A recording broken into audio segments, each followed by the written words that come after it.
안녕하세요. 생명의 빛 광성교회 이춘태 목사입니다. 여러분, 핸델의 오라토리오 메시아를 아시죠?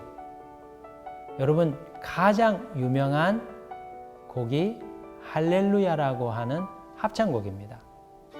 그런데 이 곡이 왜 유명해졌냐? 이 곡을 연주할 때 영국의 국왕이 너무나 감동이 되어서 그 자리에 벌떡 일어났다는 것이죠. 그 이후로 모든 연주회 때마다 할렐루야 곡이 울려 퍼지면 모든 청중들이 다 일어나서 경의를 표현하게 되었습니다. 할렐루야가 무슨 뜻입니까? 여호와를 찬양하라, 하나님을 찬양하라고 하는 뜻이죠. 여러분, 우리의 인생이 할렐루야가 되어야 합니다. 우리 생을 통하여 우리 주님의 이름을 높이는 삶이 되도록 부름을 받았기 때문이지요. 오늘 하루 여호와께 찬양이 되는 성도님들의 삶이 되기를 원합니다. 말로써 또 표정으로써 우리의 행실로서 하나님께 영광이 되는 찬양이 되는 하루가 되었으면 합니다. 그 같은 은혜가 여러분에게 있기를 축복합니다. 권능의 궁창에서 찬양하라. 시편 150편 6절. 호흡이 있는 자마다 여호와를 찬양할지어다. 할렐루야.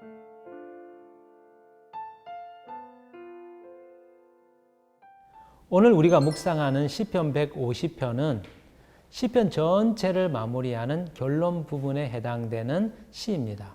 동시에 할렐루야 시 5편 중에서도 마지막이죠. 그런데 자세히 이 시편 모음 150편을 분석해 보면 시편 1편과 시편 150편이 서론과 결론으로 짝이 맞추어져 있다는 것입니다. 시편 1편의 내용이 무엇입니까? 의인의 길은 악인의 길에 서지 않고 여호와의 말씀을 묵상하며 그 뜻대로 사는 토라의 삶이라는 것이죠.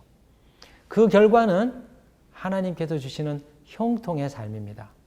그런데 이 같은 삶을 살아 그리스도인의 삶을 마무리하는 궁극적인 지점이 시편 150편 여호와를 찬양하는 삶이라는 것입니다. 신앙생활의 궁극적인 지향점은 시편 150편처럼 여호와를 찬양하고 또 찬양한 삶이 되는 것이죠. 왜요? 의인의 길을 걸음으로 하나님께서 주신 형통의 삶이 너무나 분명하고 너무나 풍성하기 때문입니다. 그래서 그분을 찬양하지 않을 수 없는 것이지요. 오늘 본문을 보시면 찬양하라고 하는 단어가 수없이 반복됩니다. 모두 11번 등장하지요. 찬양하고 또 찬양하고 또 찬양하라는 권면입니다. 그런데 아주 재미있는 것은 왜 찬양해야 되는지에 대한 이유가 보이지 않습니다. 그 이유가 무엇일까요? 할렐루야 시편에서 이미 모두 다 찬양해야 될 이유를 다 설명했습니다. 시편 1편부터 하나님께 단언하고 그분으로부터 받은 은혜의 역사가 무엇인지 수도 없이 시편의 저자들이 고백하고 있었고 그 이유로 인하여 더 이상 왜 하나님을 찬양해야 되는지 물을 필요가 없게 된 것이죠. 오직 우리가 할 일은 이미 그분을 찬양할 일들로 넘쳐나고 또 넘쳐나기 때문에 그 이유를 말하는 것은 입만 아플 뿐이라는 것입니다. 결론은 여호와를 찬양하는 것이 우리의 삶의 궁극적인 지향점이 되어야 한다는 것이죠. 이것이 신앙생활의 궁극적인 모습입니다.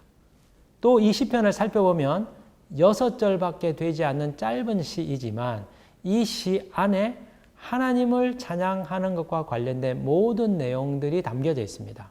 어떤 신학자는 찬양에 대한 강해, 찬양에 대한 강의라고 표현할 정도이죠. 누구를 찬양해야 됩니까? 찬양해야 될 대상이 나옵니다. 여호와 하나님을. 어떻게 찬양해야 됩니까? 세상에 존재하는 모든 악기들을 동원하여 춤추며 기뻐하며 목소리로 음악으로 하나님을 찬양하라고 말하고 있습니다. 어디서 찬양해야 됩니까? 1절에 보면 성소에서 하늘의 궁창에서 찬양하라고 말합니다. 찬양의 장소까지 얘기하죠. 누가 찬양해야 됩니까? 6절에 보시면 호흡이 있는 모든 사람들은 여호와를 찬양해야 된다고 말하고 있습니다. 그런데 오늘 이 본문을 보면서 우리의 주목을 끄는 내용이 하나 보입니다. 그것은 여호와를 찬양하는 장소죠. 어디서 찬양하라고 말하고 있습니까? 성소에서 찬양하라고 말합니다. 1절에 보시면 이렇게 본문이 기록되어 있어요. 한번 읽어보겠습니다. 할렐루야, 그의 성소에서 하나님을 찬양하며 그의 권능의 궁창에서 그를 찬양할지어다. 여러분, 시편의 독특한 표현법은 대꾸법이라고 하는 것이 있습니다. 한 절에 나와 있는 단어를 그 다음 절에서 다른 표현으로 말하는 것이지요. 그런데 찬양을 할 때 성소에서 찬양을 하라고 말하는데 대꾸절을 보시면 권능의 궁창에서 찬양하라고 표현합니다. 권능의 궁창은 하늘에 있는 곳을 지칭하는 것이죠. 여러분, 사람이 성소에서는 찬양할 수 있지만 하늘의 권능에서 찬양하는 것은 불가능합니다.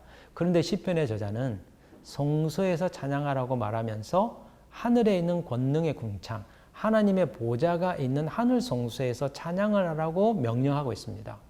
이걸 어떻게 우리가 이해해야 될까요? 여러분, 성소에서 찬양하는 것이 하늘의 궁창에서 찬양하는 것과 같다는 것입니다.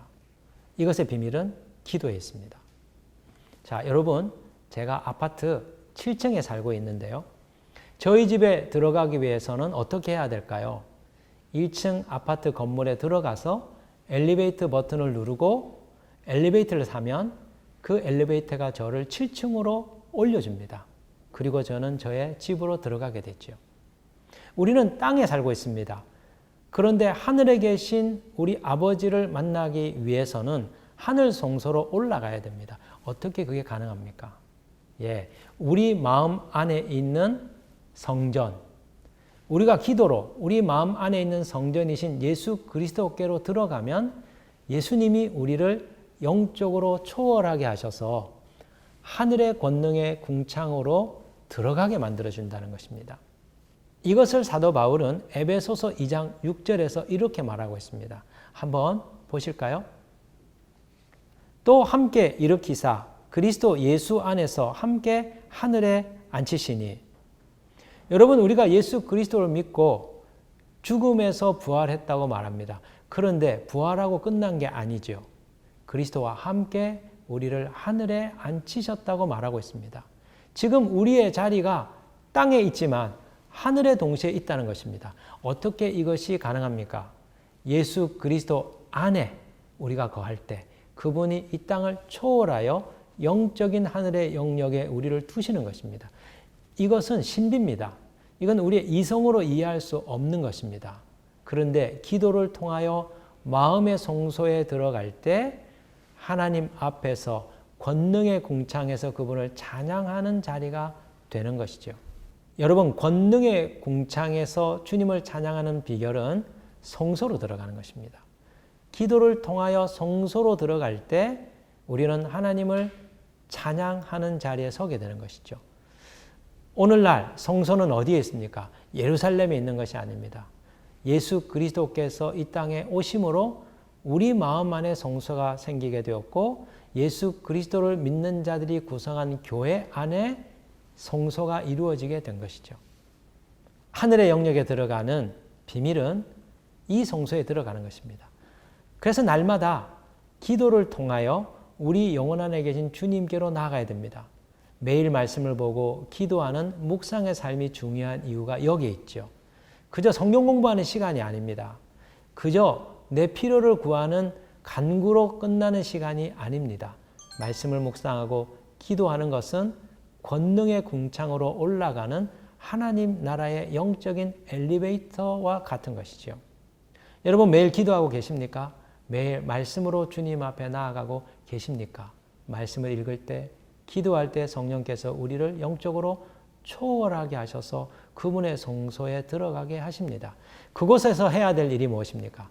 하나님께서 베푸신 모든 은혜들을 기억하면서 찬양하고 또 찬양하고 그분을 높이고 경배하는 일이라는 것이죠. 여러분, 기도의 성소로 들어가십시오. 믿음의 형제 자매들과 함께 교회를 이루며 하나님을 찬양하는 일에 힘을 쓰십시오. 이것이 시편 저자가 우리에게 주고 있는 결론적인 도전입니다. 우리 인생 가운데 은혜를 받고 형통케 되는 그 궁극적인 지향점은 베푸신 은혜를 높이고 찬양하는 것이죠. 단순히 입으로만 찬양하고 예배하는 것이 아니라 마음의 성소에 들어가고 믿음의 형제자매들이 교회로 함께 모여 주님을 찬양하고 예배하는 삶을 통하여 하늘 영역의 삶을 살아가는 주님 나라 백성의 그 삶을 살라는 것입니다. 오늘 하루 권능의 궁창에서는 놀라운 일이 여러분의 삶에 있기를 원합니다. 이 말씀을 들으시고 듣는 것으로 끝내지 마시고 마음의 성소에 기도로 들어가십시오.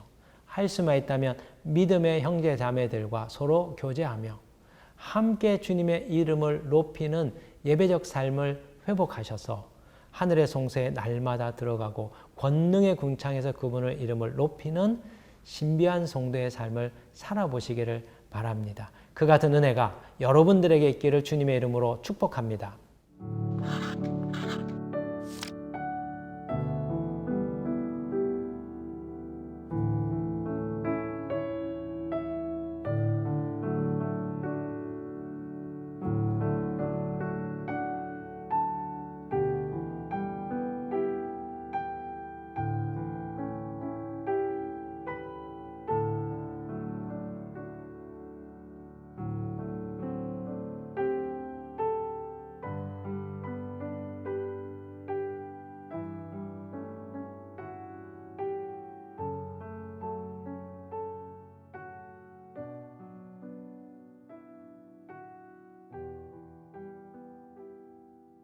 시편 묵상의 여정을 통해서 하나님을 높이고 찬양하는 것이 왜 중요한지 가르쳐 주신 하나님 감사하고 감사합니다.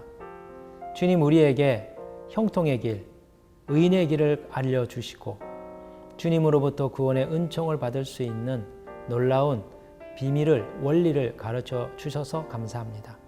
주님 내 힘을 의지하지 않고 온전히 하나님만 의지하는 여호와를 경외하는 자의 길을 걷게 해 주옵소서.